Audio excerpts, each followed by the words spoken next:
Hello बच्चों, नमस्कार। Welcome my YouTube channel smart education right. तो प्यारे बच्चों, कैसे हैं आप सभी लोग। आज हम एक और नया टॉपिक लेकर आ गए हैं जिसका नाम है सिंड्रोम। तो आज हम किसकी बात करेंगे बेटा? सिंड्रोम पढ़ेंगे और सिंड्रोम के बारे में जानेंगे कि होते क्या। ये भी गुणसूत्र से ही रिलेटेड है। ये भी किससे रिलेटेड है बेटा? गुणसूत्रों से रिलेटेड। ये भी बहुत एग्जाम में पूछे जाते हैं या इनसे सवाल आते हैं या क्वेश्चन आते रहते हैं। एक आधे सवाल ये कॉम्पिटेटिव एग्जाम में भी आते हैं और यानी कि ये तो इंपॉर्टेंट है ही लिए किसके लिए, ठीक है। वैसे 12th में ज्यादा पूछा जाता है, ठीक है बेटा। तो हम सिंड्रोम की बात करेंगे कि सिंड्रोम क्या होते हैं, इनके बारे में पढ़ेंगे और जानेंगे, ठीक है।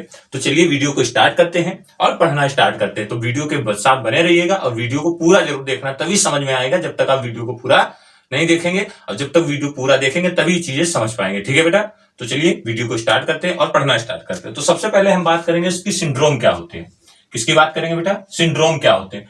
तो जो सिंड्रोम होते हैं कि इसमें अर्धसूत्रण के समय एक या अधिक समजात, ठीक है, समजात जोड़ियों यानी कि समान जोड़ियों के गुणसूत्रों के आपस में अलग ना हो पाने के कारण, किसके, यानी कि कोई समान है, ठीक है, अब उनको क्या मान लो, जैसे एक्स एक्स है तो एक्स एक्स और एक्स वाई, ठीक है, गुणसूत्रों के आपस में अलग ना हो पाने के कारण गुणसूत्रों की कुल संख्या में, अब कितने होते हैं मनुष्यों में गुणसूत्र? तो बेटा मनुष्यों में जो गुणसूत्र होते हैं वो 46 होते हैं। कितने होते हैं? 46 होते हैं, यानी कि 46 गुणसूत्र होते हैं, ठीक है। तो ना हो पाने के कारण कुल संख्या में परिवर्तन ना हो जाते हैं, यानी कि गुणसूत्रों की कुल संख्या में परिवर्तन हो जाते हैं, तो कि ऑटोसोम्स यानी कि ऑटोसोम्स या लिंग गुणसूत्र भी कहे जाते हैं, यानी कि लिंग गुणसूत्रों में परिवर्तन हो जाता है। अब गुणसूत्रों की कमी हो जाए जिसमें, यानी कि गुणसूत्रों की कमी हो जाए तो जिसको क्या बोला जाता है? जिसको बोला जाता है हाइपोप्लाइडी। क्या बोला जाता है बेटा?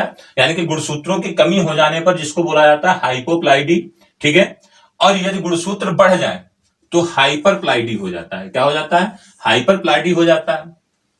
तो यानी कि इस अवस्था में शरीर में कई लक्षणों को एक साथ प्रभावित होकर, यानी कि इस अवस्था में कोई भी लक्षण एक साथ प्रभावित होकर अनियमितता को प्रदर्शित करे या रोग प्रकट करे, उसी को हम सिंड्रोम कहते हैं, ठीक है। उसी को हम क्या कहते हैं? सिंड्रोम कहते हैं। कि इसमें अर्धसूत्रण के समय एक या एक से अधिक समजात जोड़ियों के गुणसूत्रों के आपस में अलग ना हो पाने के कारण, यानी कि अलग ना हो पाने के कारण गुणसूत्रों की कुल संख्या में परिवर्तन हो जाते हैं, यानी कि गुणसूत्रों की कुल संख्या जितनी होती है उसमें क्या हो जाता है? परिवर्तन हो जाता है बेटा, हो जाता है, जो कि ऑटोसोम्स या लिंग गुणसूत्र भी कहे जाते हैं, ठीक है। या कि कहते हैं कि भी है, मतलब कि ये तुम्हारे क्या है?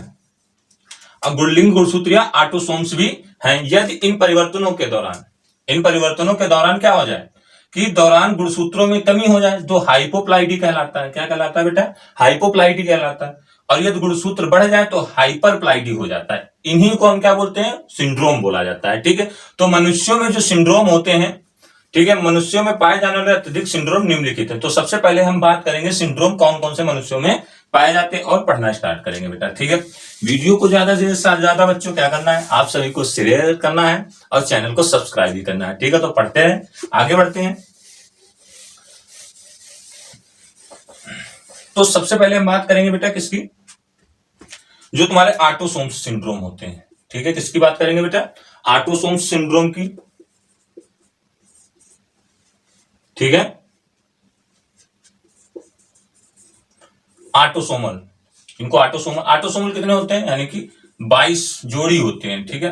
22 जोड़ी होते कितने? 44 होते हैं। जो 23वां गुणसूत्र होता है बेटा मनुष्य में, यही लिंग निर्धारण का कार्य करता है, यही लिंग निर्धारण का होता है, ठीक है, 23वां गुणसूत्र। तो सबसे पहले हम बात करते हैं बेटा कौन से सिंड्रोम की? डाउन सिंड्रोम की। किसकी बात करेंगे? जो तुम्हारा है डाउन सिंड्रोम, ठीक है। तो डाउन सिंड्रोम क्या होता है?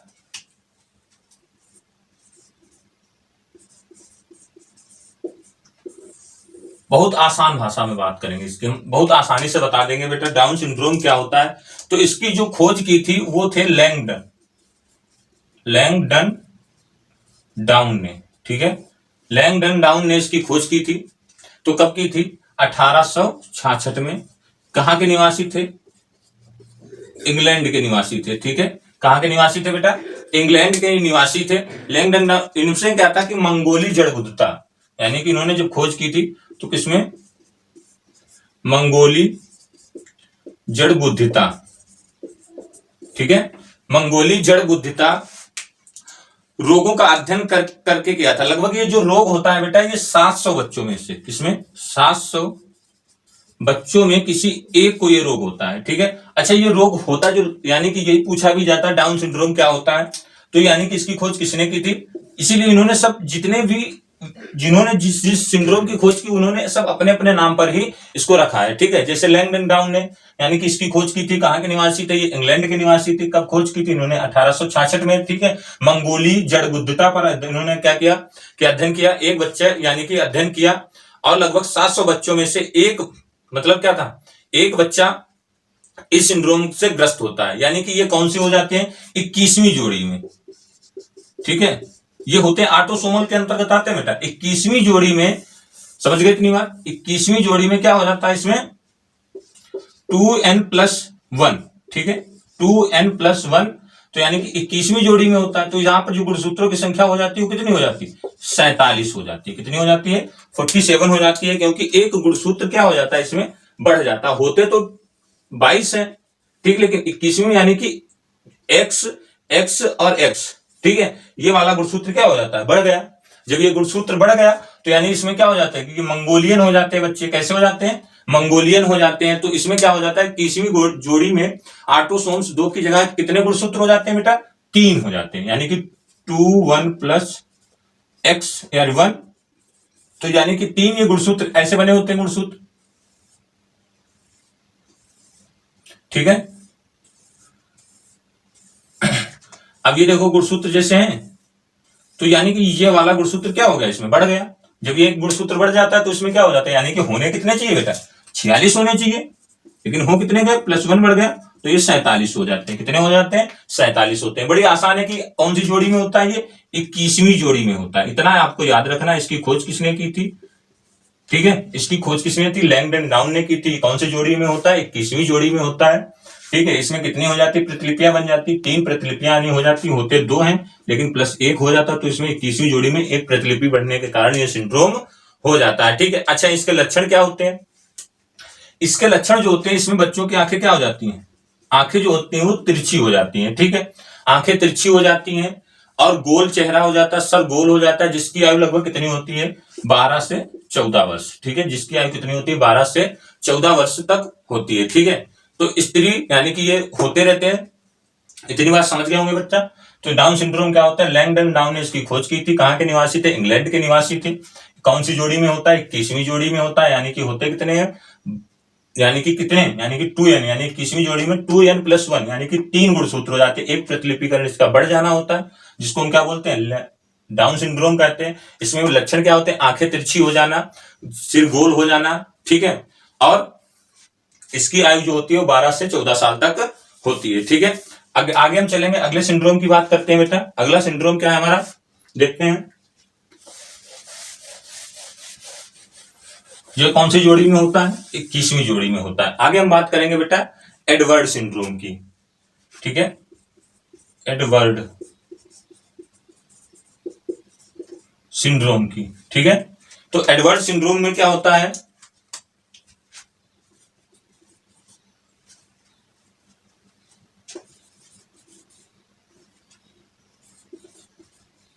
एडवर्ड सिंड्रोम में क्या होता है बेटा, देखो बहुत सरल भाषा में ये भी बता दे रहा हूं। ये जो तुम्हारा होता है, इसका अध्ययन J.H. एडवर्ड ने किया था। किसने किया था, J.H. एडवर्ड ने किया था।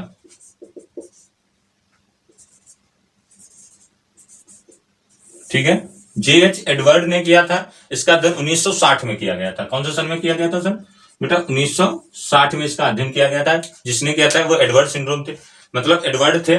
अब ये जो होता है बेटा, ये होता है 18वीं जोड़ी में। कौन सी जोड़ी में होता है, 18वीं जोड़ी में ये गुणसूत्र, यानी कि 18वीं जोड़ी में होता है। इसमें भी क्या हो जाता है कि होता है, ये भी है तुम्हारा 2n+1। ठीक है, इसमें भी गुणसूत्रों की संख्या कितनी हो जाती है, 47 हो जाती है। एक गुणसूत्र इसमें भी बढ़ जाता है, ये 18वीं जोड़ी में होता है। ठीक है, अब किसमें क्या लक्षण क्या होते हैं, लक्षण जो इसमें होते हैं, बच्चों की ठोड़ी, ठोड़ी मतलब समझते हैं, ये इसको ठोड़ी बोला जाता है। ठीक है बच्चे, तो यानी कि बच्चों में कान में विकृत टोड़ी दबी हुई, ठीक है, थोड़ी क्या हो जाती है, दब जाती है, अंदर की तरफ दबी हुई होती है। ठीक है, इतनी बात समझ गए कि एडवर्ड सिंड्रोम क्या था, ये 18वीं जोड़ी में होता है। इसमें भी 2n+1 यानी कि गुणसूत्र कितने हो जाता है, एक बढ़ जाना होता है, जिसको बोलते हैं। इसमें लक्षण क्या होते हैं, बच्चों की ठोड़ी क्या हो जाती है, अंदर की तरफ दब जाती है, और क्या होता है, कान टेढ़े मेढ़े हो जाते हैं। ठीक है, ये भी तुम्हारा कितना, 8000 बच्चों में से किसी एक को होता है। ठीक है, 8000 बच्चों में से किसी एक को होता है। देखो, पहले हमने 21वीं जोड़ी, फिर क्या करेंगे 18वीं जोड़ी, अभी और आगे बढ़ेंगे तो हम बताएंगे कौन सी जोड़ी में होता है। चलिए, ये भी आप समझ गए होंगे बेटा, आसानी से समझ गए या नहीं समझ गए। ठीक है, आप कमेंट करके जरूर बताइएगा कि समझे या नहीं समझे बेटा। अब हम बात करते हैं आगे अगले सिंड्रोम की। ठीक है, अगला सिंड्रोम क्या है बेटा, अगला जो सिंड्रोम है हमारा, वो हमारा है कौन सा सिंड्रोम, यानी कि पटाव सिंड्रोम। ठीक है, कौन सा सिंड्रोम है, पटाव सिंड्रोम। किसको पटाना है, यानी कि पटाव सिंड्रोम। एक वैज्ञानिक थे जिनका नाम था पटाव। ठीक है, तो इनका नाम था के पटाव।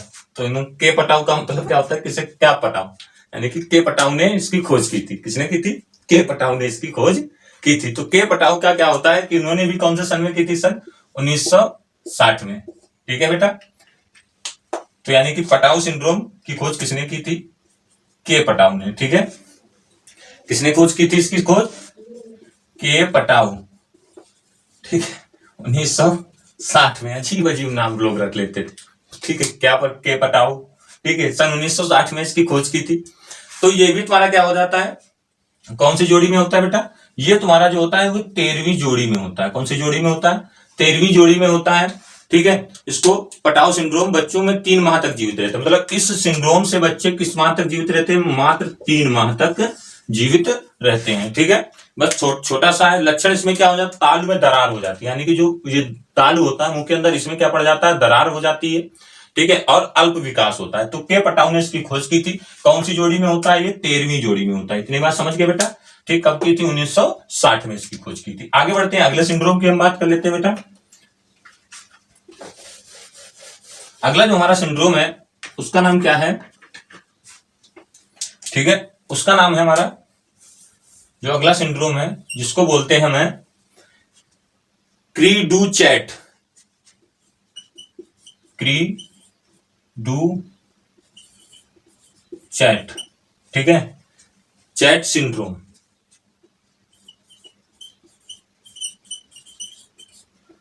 क्री डू चैट, यानी कि इसमें जो होता है, बच्चा जब ग्रसित होता है तो यह सिंड्रोम 5वीं जोड़ी, या जो सिंड्रोम होता है ये कौन सी जोड़ी में होता है, 5वीं जोड़ी में। तो 5वीं जोड़ी में क्या होता है कि अल्प विकास होता है। ठीक है, मतलब जो इसमें क्या होता है, जो गुणसूत्र बनता है वो कम विकसित होता है। यानी कि कैसा होता है, कम विकसित हो पाता है, यानी कि कम विकसित हो पाने के कारण अल्प विकसित, यानी कि छोटी भुजा के विलोपन के फलस्वरूप होता है। यानी कि यह सिंड्रोम जो होता है 5वीं जोड़ी की छोटी भुजा के विलोपन के फलस्वरूप होता है। इस सिंड्रोम का अध्ययन जे लेजुने ने किया था। इसका किसने अध्ययन किया था, जे लेजुने। ठीक है, इसका जिसने अध्ययन किया था उनका नाम क्या था, लेजुने ने 1963 में किया था। 1963 में इसका अध्ययन किया था लेजुने ने। ठीक है, इसमें बिल्ली के म्याऊ की आवाज आती है। मतलब जो इससे ग्रसित होता है तो वो कैसे म्याऊ की आवाज निकालता है बेटा, किसकी आवाज निकालता है, म्याऊ की आवाज निकालता है। इसीलिए इसे बिल्ली के म्याऊ वाला सिंड्रोम भी बोला जाता है। ठीक है, तो यह केवल कितने बच्चों में से, यह जो सिंड्रोम होता है यानी कि 50,000 नवजात में केवल एक बच्चे को होता है। ठीक है, 50,000 किसी में से एक बच्चे को होता है, तो इसको क्या बोलते हैं, क्राई डू चैट सिंड्रोम बोला जाता है। ये कौन सी जोड़ी में होता है, 5वीं जोड़ी में, यानी कि छोटी भुजा का क्या हो जाना होता है, विलोपन हो जाना होता है। विलोपन के फलस्वरूप होता है। इस सिंड्रोम का अध्ययन जो किया था उसे जे लेजुने बोलते हैं। इन्होंने किया था, जे लेजुने ने 1963 में इसका अध्ययन किया था। तो ये थे तुम्हारे ऑटोसोम्स के सिंड्रोम। अब हम बात कर लेते हैं, यानी जो लिंग गुणसूत्रों पर आधारित सिंड्रोम थे, लिंग गुणसूत्रों पर आधारित सिंड्रोम थे, वो भी बहुत पूछे जाते हैं परीक्षा में। ठीक है बेटा, तो जो हम बात करेंगे किसकी बात करेंगे, लिंग गुणसूत्रों पर, ठीक है, आधारित सिंड्रोम। तो लिंग गुणसूत्रों पर आधारित सिंड्रोम है। सबसे पहले हम बात कर लेते हैं टर्नर सिंड्रोम की। किसकी बात करेंगे, टर्नर सिंड्रोम। ये इंपॉर्टेंट है, ये परीक्षा में जरूर पूछा जाएगा। टर्नर सिंड्रोम क्या होते हैं, तो इसमें जो टर्नर सिंड्रोम से ग्रसित स्त्रियां लिंग गुणसूत्रों के लिए क्या होती है, मोनोसोमिकल होती है। कैसी होती हैं ये, ठीक है बेटा, कैसी होती हैं, मोनोसोमिक होती हैं। स्त्रियां जो इससे ग्रसित होती हैं, स्त्रियां जो ग्रसित होती हैं वो कैसी होती हैं, इस टर्नर सिंड्रोम से ग्रसित स्त्रियां लिंग गुणसूत्रों के लिए मोनोसोमिक होती है। इसमें एक्स गुणसूत्र विद्यमान रहता है, यानी कि इसमें क्या होता है, एक्स गुणसूत्र विद्यमान रहता है। तो इसमें क्या होता है कि यानी कि होते 46 है, लेकिन इसमें एक माइनस हो जाता है, तो यानी कि गुणसूत्रों की संख्या कितनी बचती है बेटा, 45 बचती है। कितनी बचती है, 45 होती है, ठीक है। तो यानी कि ये होता कैसे है कि 2n-1 हो जाता है, तो कितने गुणसूत्रों की संख्या बचती है, 45 बचती है। इसीलिए इसको टर्नर सिंड्रोम कहा जाता है। यदि मादा हार्मोन में एस्ट्रोजन का अभाव होता है, मादा हार्मोन में किसका अभाव हो जाता है, एस्ट्रोजन का अभाव हो जाता है, ठीक है बेटा। इतनी बात समझ गए होते। तो यानी कि ये 23वीं जोड़ी में होता है। कौन सी जोड़ी में होता है, 23वीं जोड़ी में होता है। इसीलिए इसको क्या कहते हैं, देखो 22 जोड़ी जो होते हैं वो ऑटोसोम्स होते हैं, और ये कैसे कौन सी जोड़ी में होता है, 23वीं जोड़ी में होता है, ठीक है। तो यानी कि जो स्त्रियां होती है मोनोसोमिक हो जाती हैं और गुणसूत्र विद्यमान रहता है, यानी कि एक्स गुणसूत्र विद्यमान रहता है, यानी 46 में से एक कम हो गया तो एक बचा, यानी कि 45। अब 45 हो गया तो यहाँ पर कितने हो जाएंगे, लिंग गुणसूत्र, यानी कि टर्नर सिंड्रोम कहलाता है, ठीक है बेटा। तो इस क्या हो गया, अब आगे हम बात कर लेते हैं अगला जो सिंड्रोम है, यानी कि जो ये लिंग गुणसूत्रों पर जो सिंड्रोम आधारित है वो 2 सिंड्रोम होते हैं। कितने सिंड्रोम होते हैं, 2 सिंड्रोम होते हैं। इतनी बात जरूर ध्यान रखना। आगे हम बात करते हैं बेटा,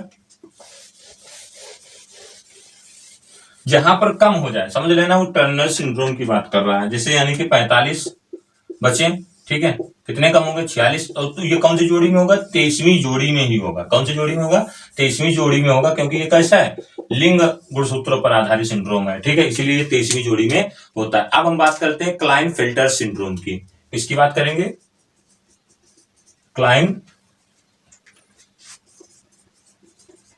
सिंड्रोम, ठीक है। क्लाइनफेल्टर सिंड्रोम में क्या होता है बेटा,